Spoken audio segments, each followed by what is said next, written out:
All right, let's see if we are up and running.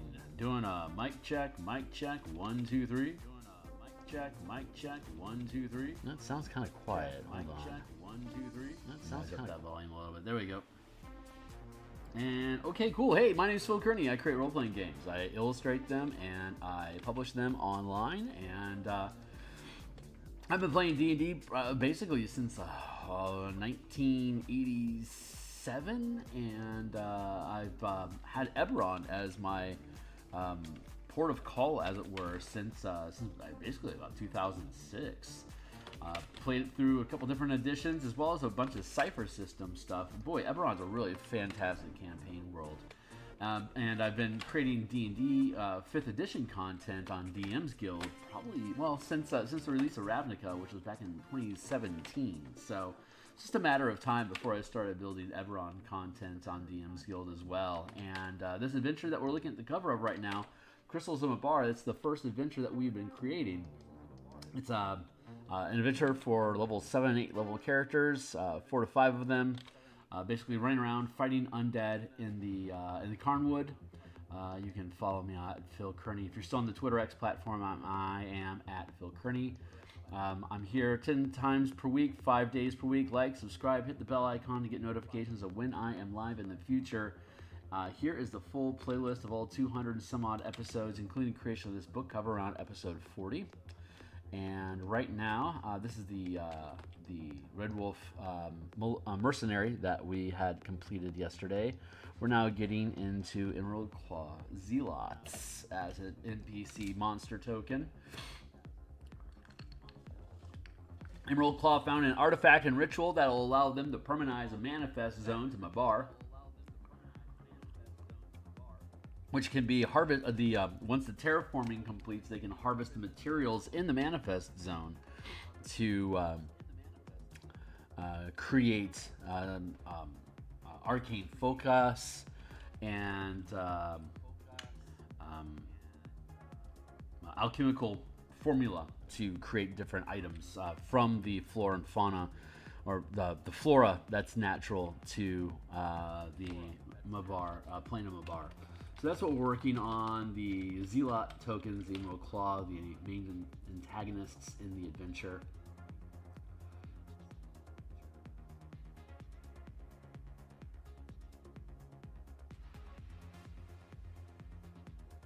So I'm just going to build out.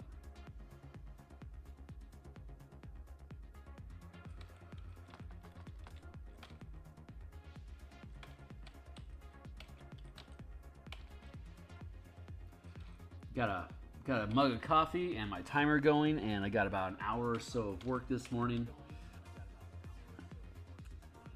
Really getting into and figuring out the how I want to have the final dungeon structured, like the language for each area that's described.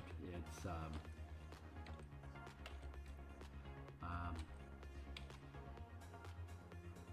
I am just about content with the formatting that I have set up for it. So that's all being corrected. That's what I'm doing off screen, figuring out there's 14 rooms in the final dungeon, and I am digging my way through them to make sure they line up with the feedback that I've gotten from playtest DMs, as well as make sure that the information in text is jiving with the what's depicted on the maps. And while I do that off screen, I work on these tokens every day here in the morning, so that these can be included as an asset pack with the adventure, and it may be worth my time figuring out how to integrate things into Roll20 with this particular adventure. I don't know how to do that yet. I'm hoping to find out how. It sounds like a worthwhile quality of life improvement for the different supplements and ideas that I offer for 5th edition.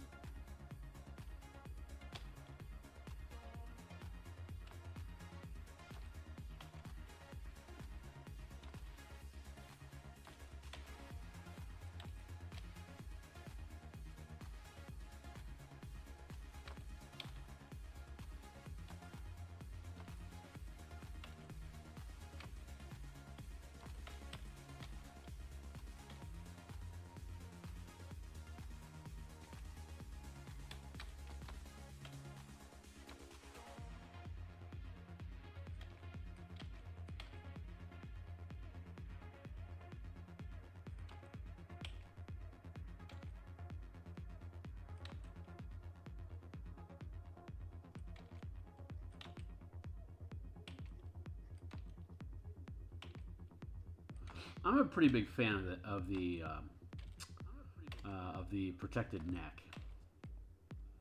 Whether it's with a chain veil down the back or expanded leather or metal plating, so you can't just be walked up behind and gacked in the neck.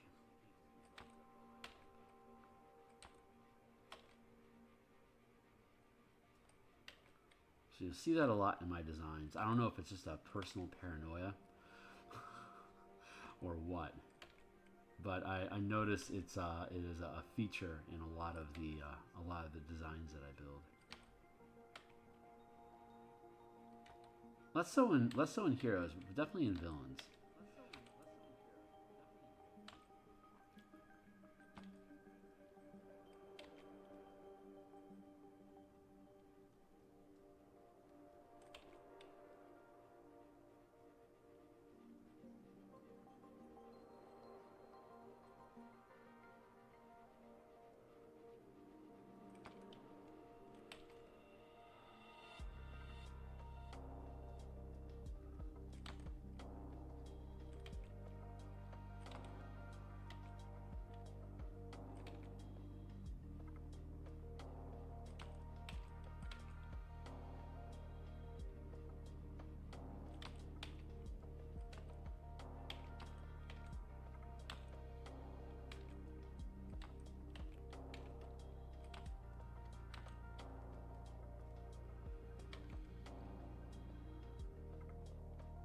Doing a quick frame sketch to get the pose, the energy right.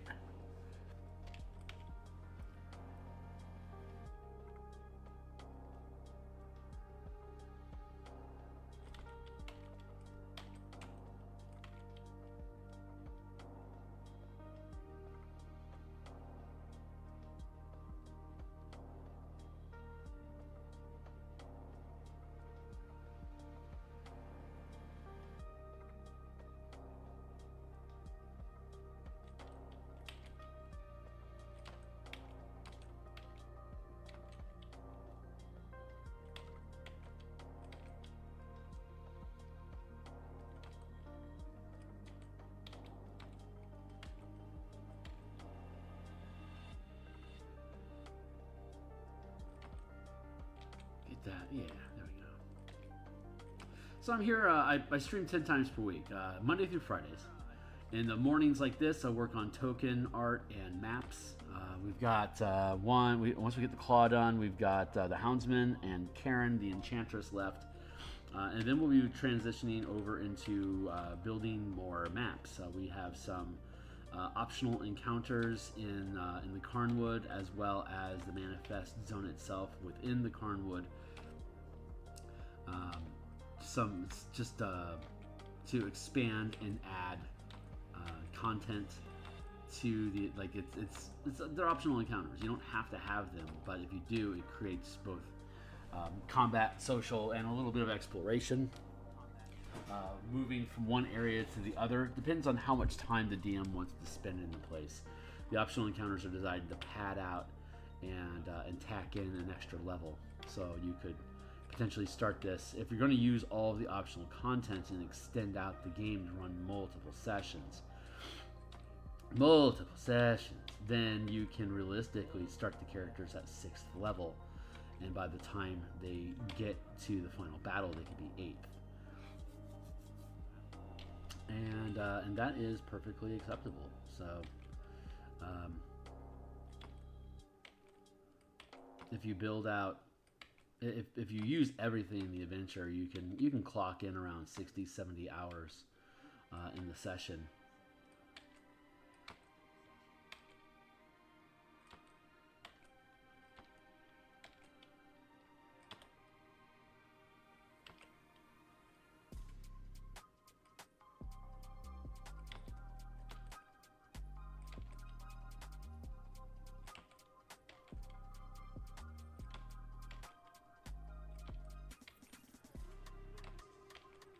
So and then on Tuesday, Wednesday, and Friday at lunchtime here in Seattle,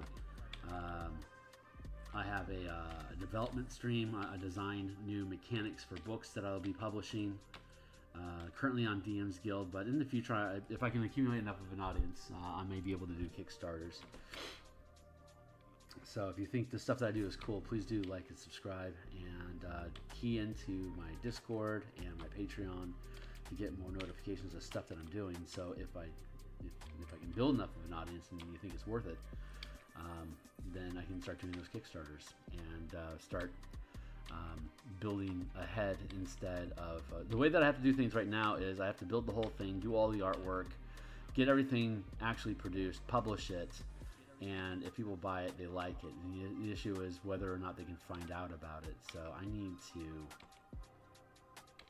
need to start expanding my audience base, newsletters and stuff, which is going to slow down production of everything else that I want to do. But it's probably ultimately worth it.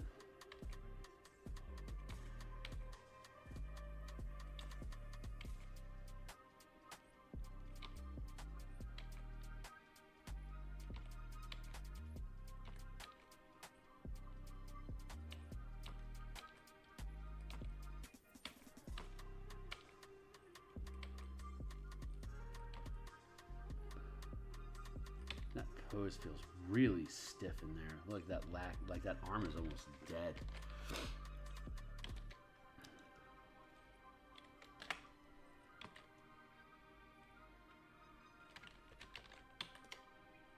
Also, I need to bring down the size. This is too large. There.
And then on Thursday night, Mondays and Thursday nights, including tonight, we work on Spelljammer Megaship design.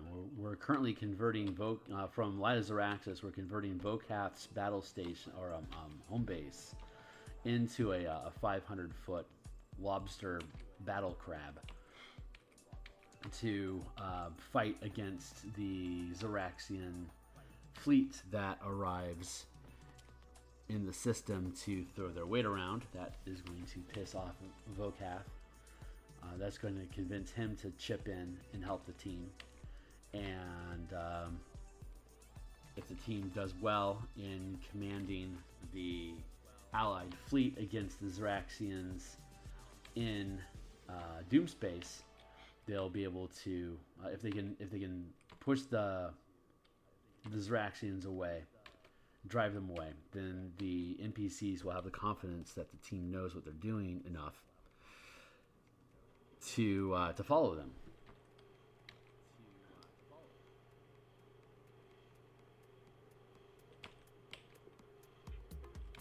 And if they fail, they'll either get killed if they fail, or the Zaraxians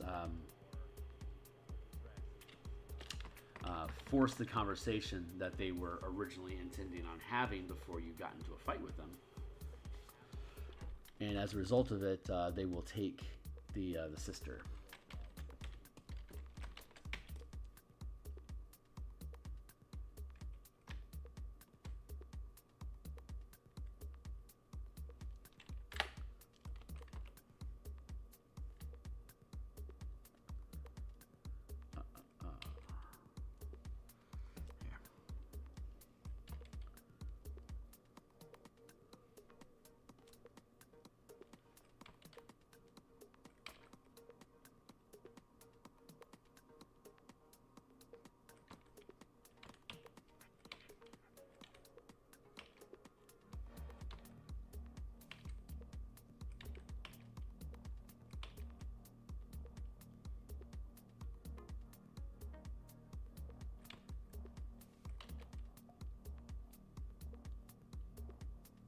Always an angry fist.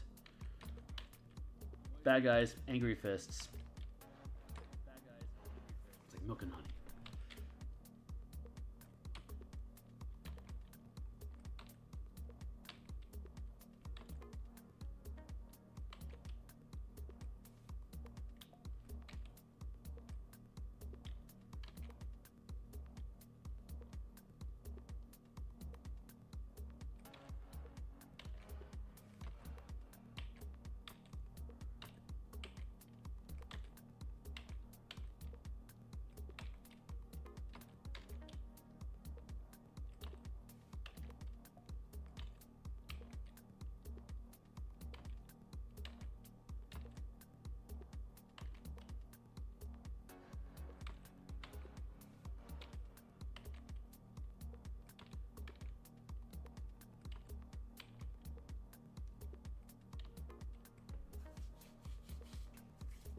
I like how this is looking, man. This is feeling good.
Yeah, it's looking really cool so far.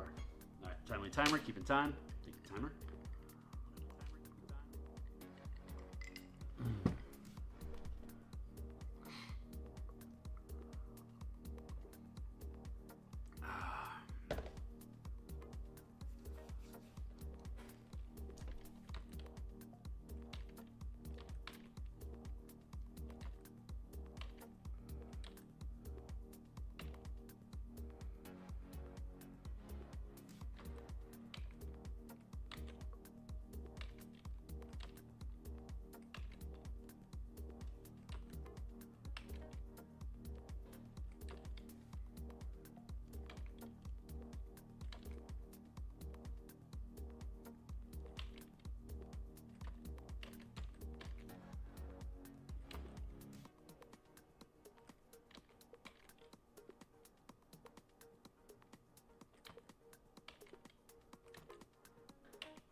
See.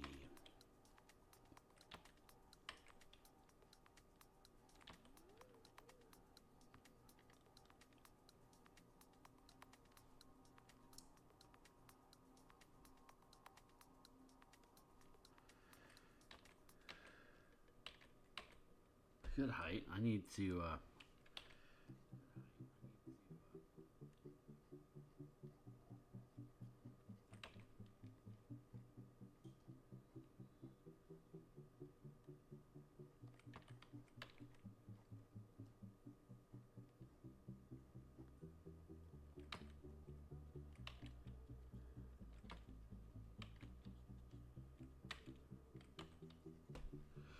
flail.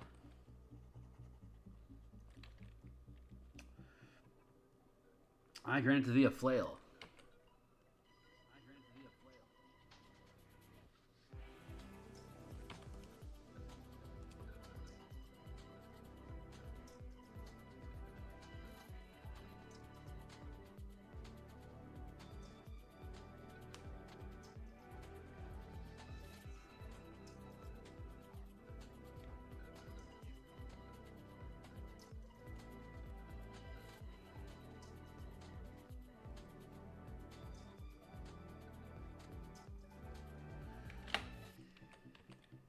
looks like it's the right way to go. Actually, that looks pretty simple.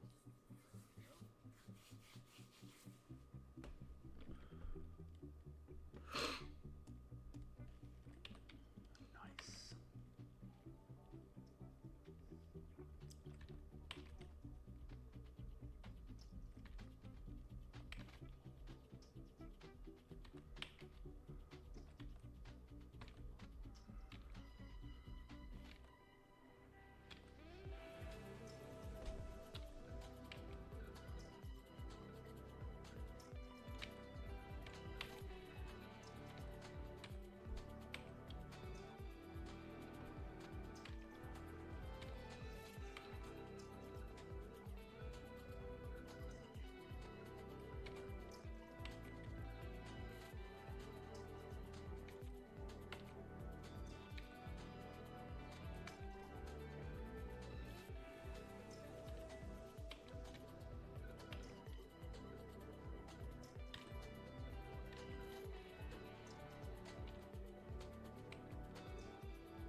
This is coming along very nicely. Saw yesterday, if you tuned in yesterday when I was working on the Red Wolf Mercenary token, once we get the line art resolved, color comes pretty quickly. These tokens aren't high detail, so it's pretty easy to be able to color them in.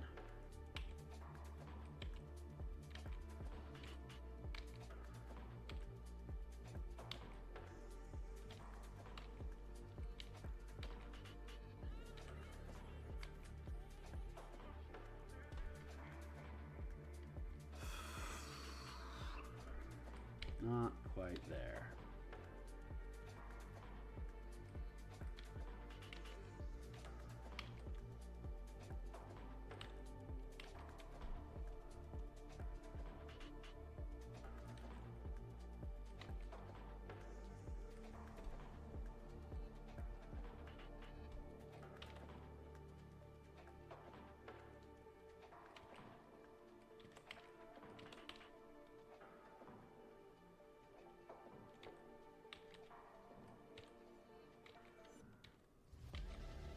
That feels more reasonable.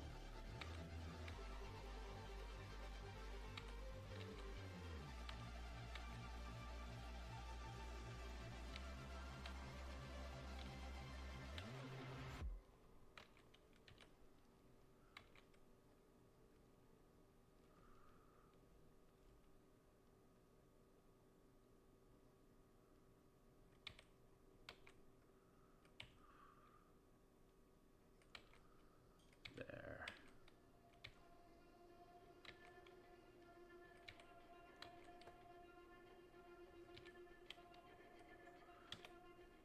Oh, God, that arm is just not feeling right at all. Cut you out.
go. There is the energy I was looking for.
Let's pull that in just a touch.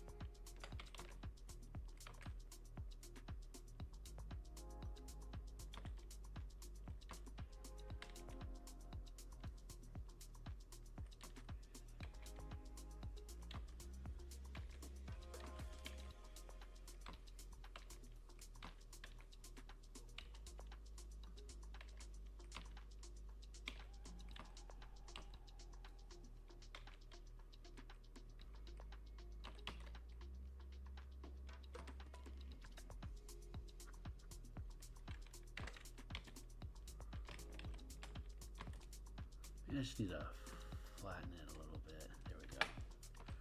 And then bring it down a touch, and cool, much better balance. Let's get this flail going on.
There we go.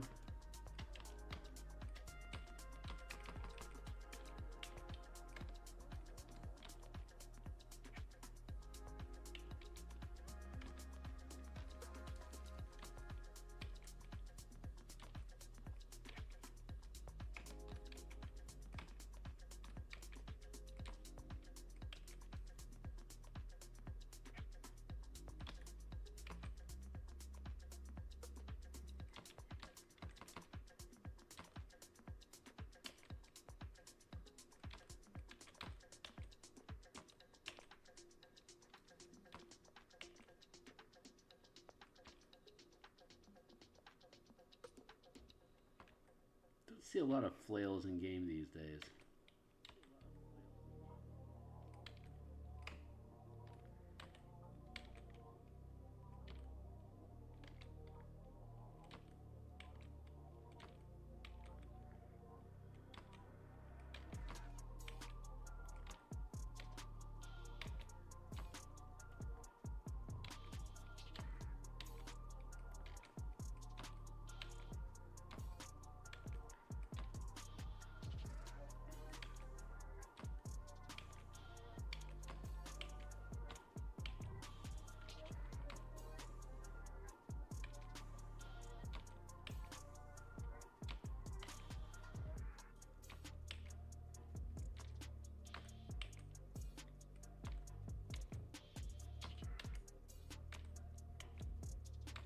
I like the idea of a game system, like for an example, a combat system, like for example, where a flail can't be blocked.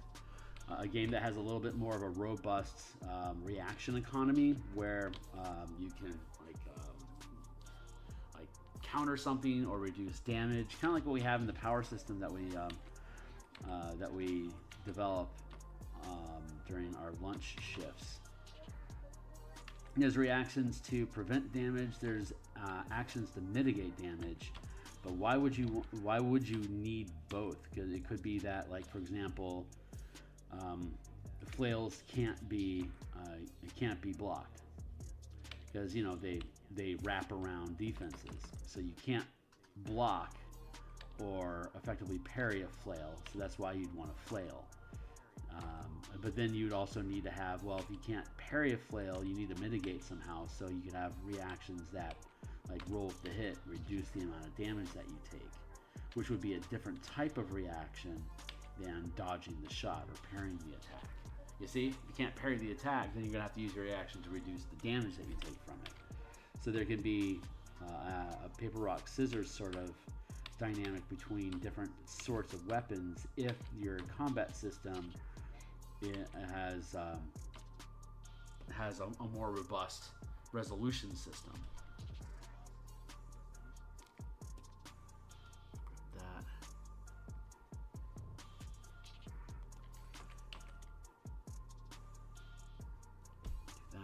We can.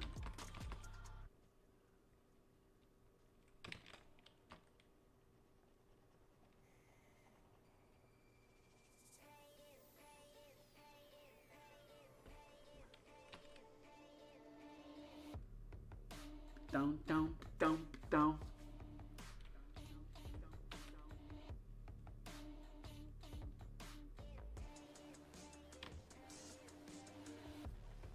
That's roughly what that would look like.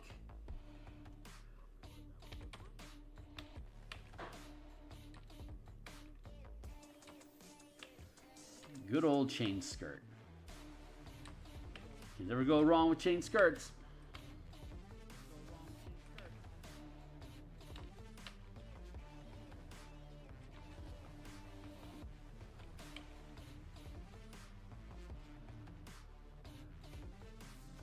So got that's actually a pretty good pose, and I like the ratios.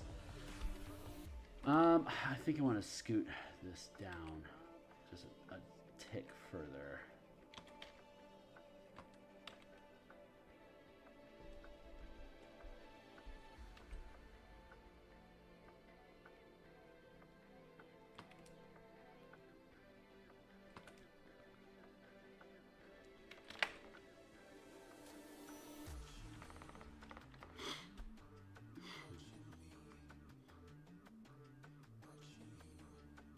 Yeah, I like that. So we can keep these. I want to drop down the light, and I want to do some additional cleanup. Like I think that helmet's a little bit big now, so I want to.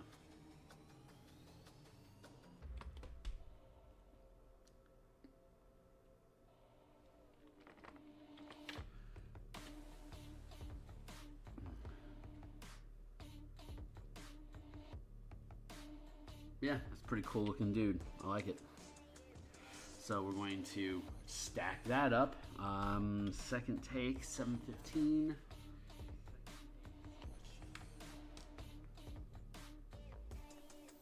Oh, we still have 40 minutes.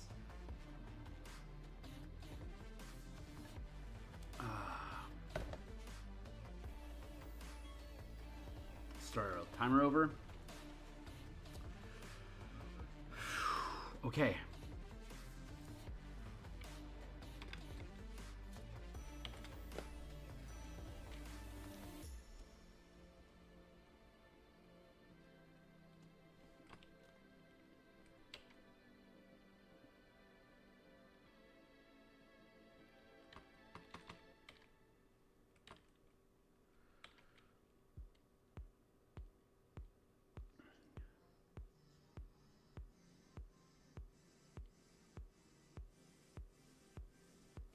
The Warforged and Machines document that we've been developing at lunchtime. These, I guess we're 2 weeks into it now. It's coming along very nicely.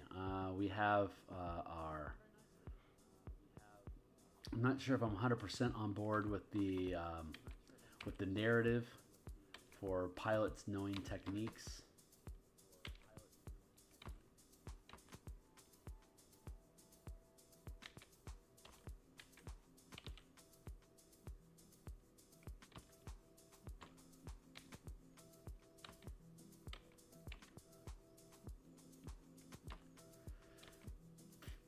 It feels appropriate to have these things, these different type of powers scaling with the level of the characters, because that's scaling with the threats, that the CRs that they're going to be facing. So it makes sense. The more and more exotic the maneuvers become, the higher level that the character's supposed to be. But that also kind of implies that, like, piloting is their profession, so it's kind of like Battlemaster maneuvers, and it doesn't make sense that every character would know these different maneuvers. So I'm still sussing out how those are acquired.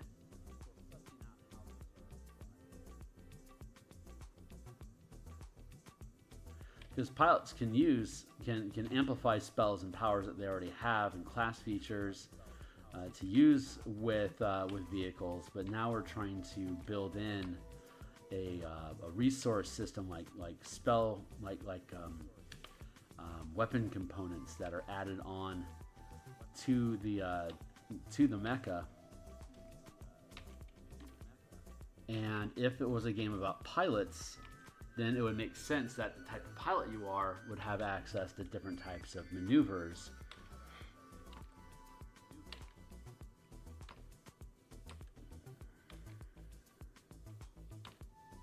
But we're starting to expand beyond the normal expression of characters in D&D. If I were to build a mecha pilot role-playing game, like a 5th edition Lancer, then the pilot role is kind of subsumed. So I'm trying to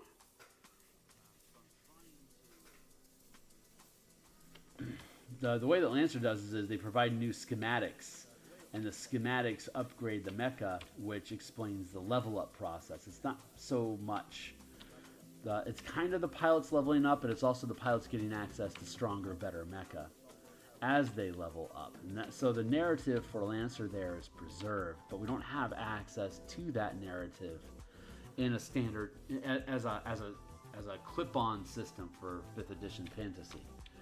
Not everyone's a pilot. An artificer pilot subclass is reasonable, and I think we'll ultimately be building one.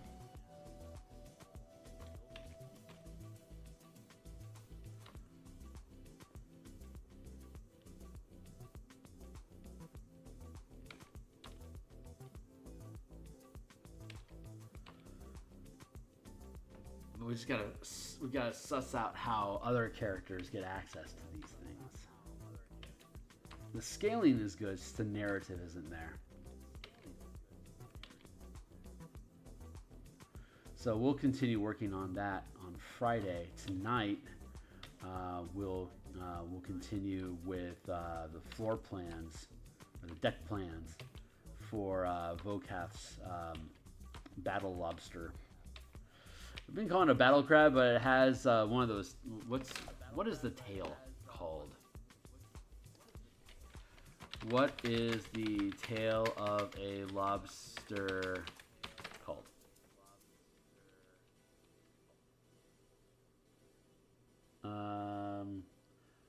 Carapace.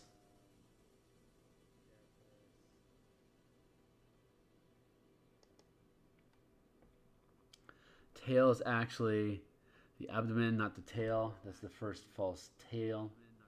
And the vasts. What is that? No, it's the.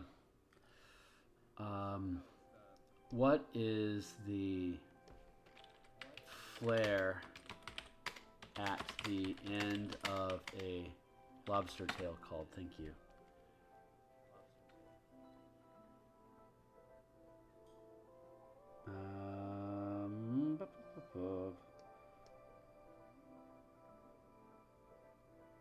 It's another parts of a main lobster.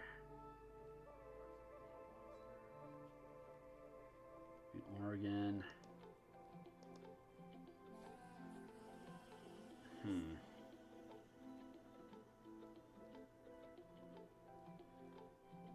I know there's a specific name for the back part of that. Anyway, it's not relevant right now. Sorry, massive tangent there for you guys. Don't mind me.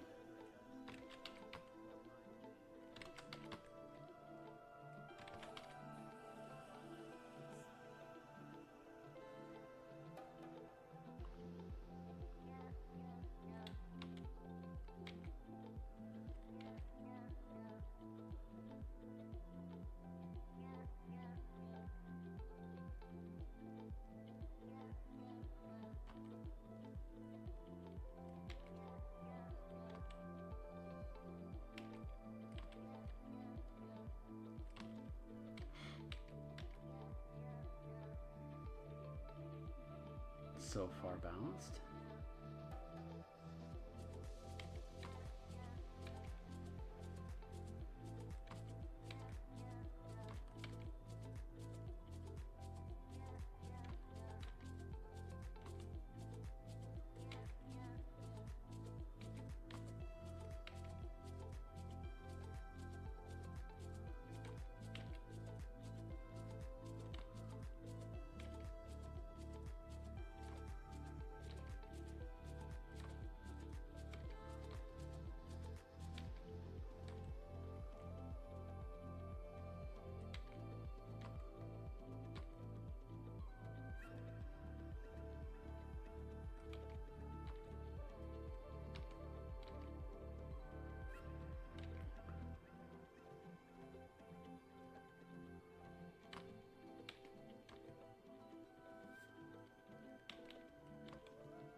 Your arms can be thicker, son.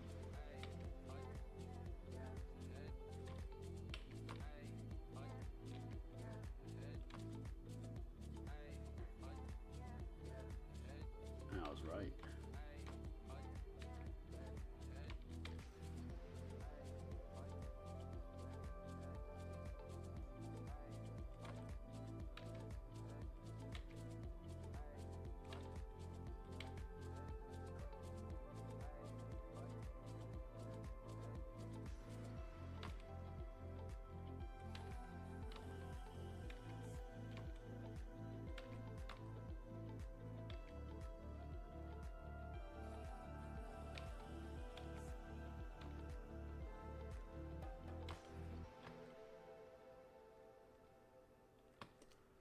Tilt that a little bit. Give us a tilt.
Yeah, there we go.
Like that. There we go.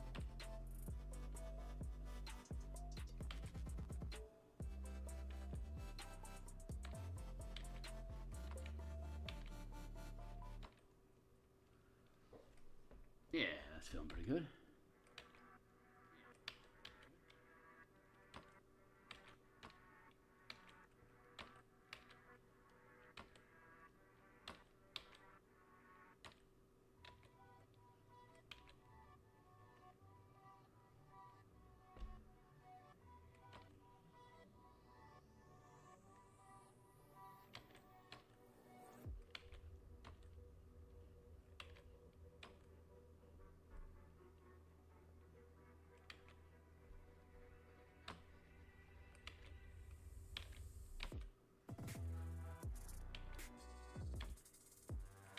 There, yes, like that.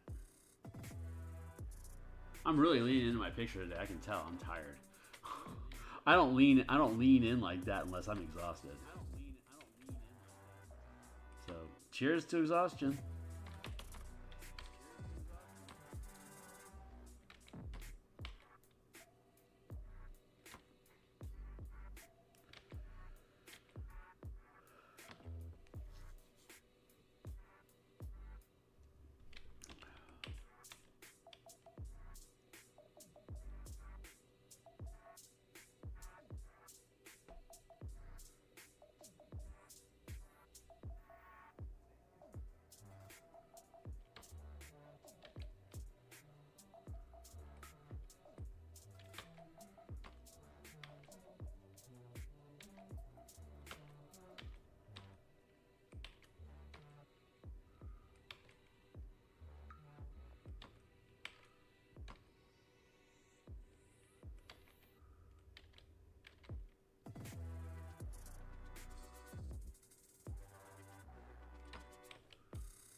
Let's remove all of that.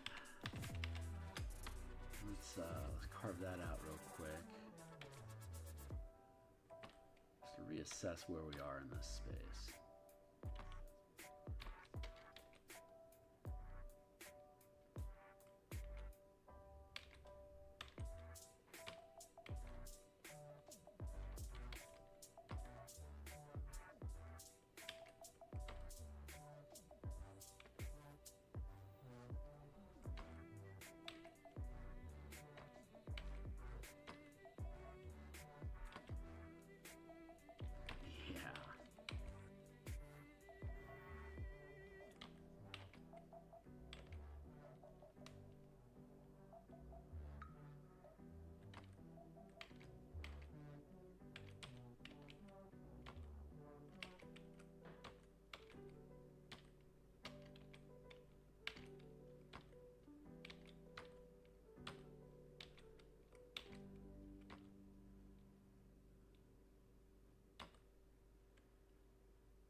good.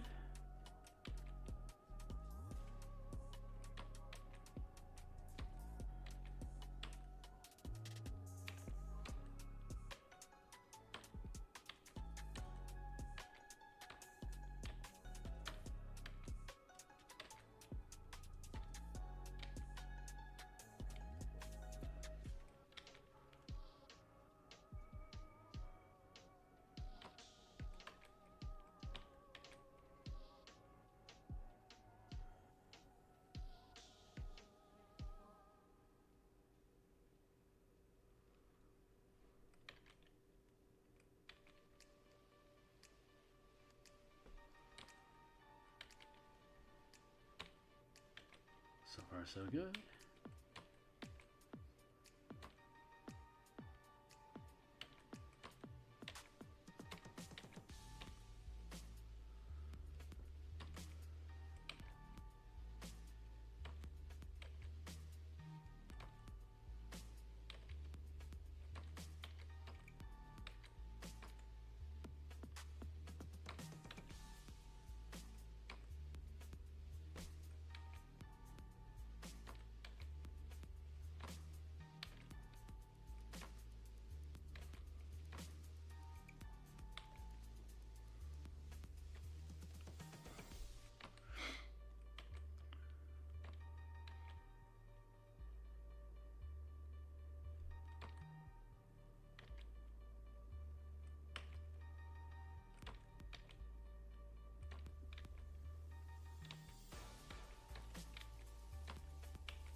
Yeah, looking good.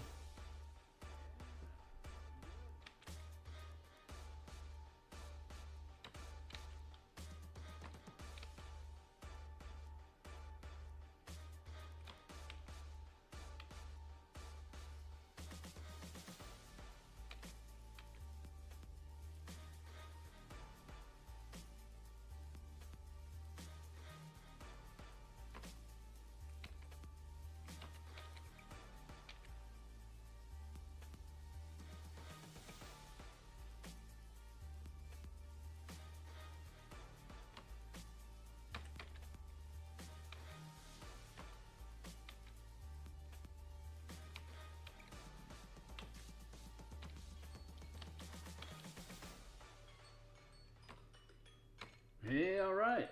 Was it my last 20 minutes? Yeah, we're in my last 20 minutes right now. We'll see if I finish early, but there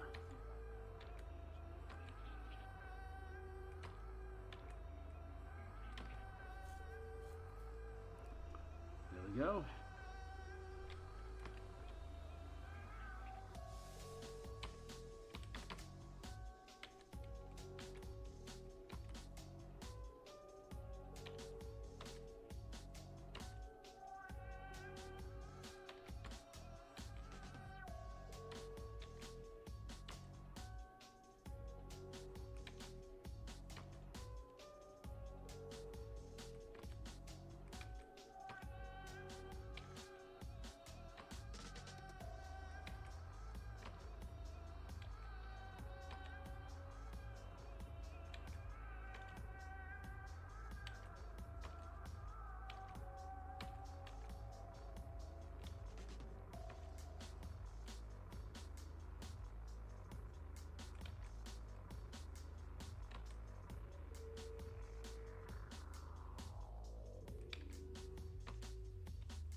Ye old flail. Good stuff.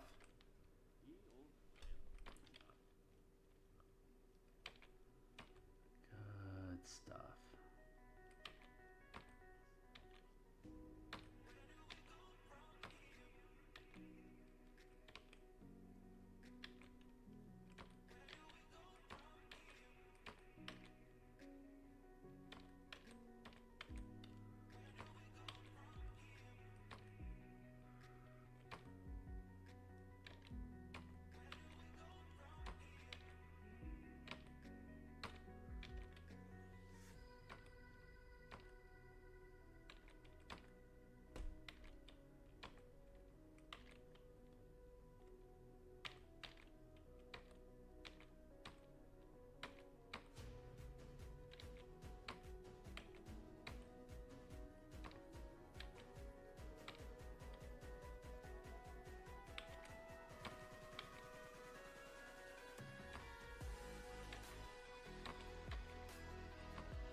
Good.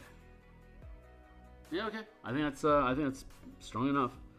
We'll call this BW. Duplicate the layer. Boop boop boop boop boop boop boop boop boop. Color.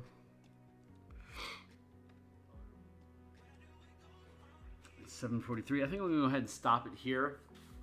Do a little bit of research on Emerald Claw coloring, and we'll come back. We'll resolve coloring this tomorrow. That'll be Friday, and then when we come back next week, we should have the Houndsman and Karen resolved by this time next week. And that'll put us on.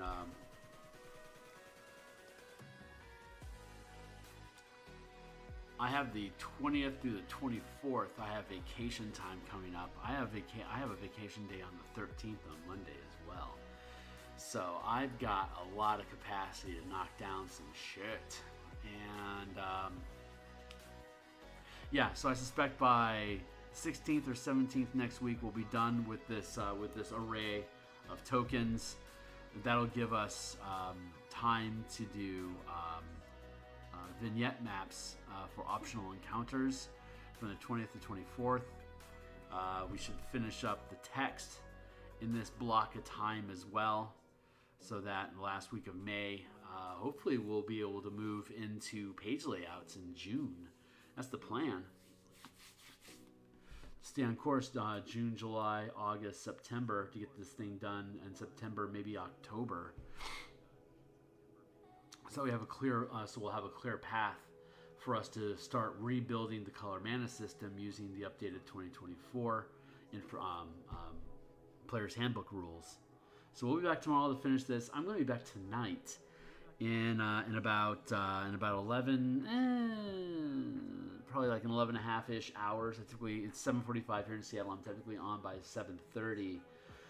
In the evening, so in about 12 hours, a little less probably, I'll be online. We're going to continue working on the Mega Crab, the 500-foot mega ship design for Spelljammer, and then we'll be back tomorrow morning to finish this guy off. So hey, good times, guys. I appreciate anyone that's tuning in. I'm here 5 days a week. If you like this stuff, like, subscribe, blah blah blah. Thanks a lot for your support. I'll see you guys on the other side.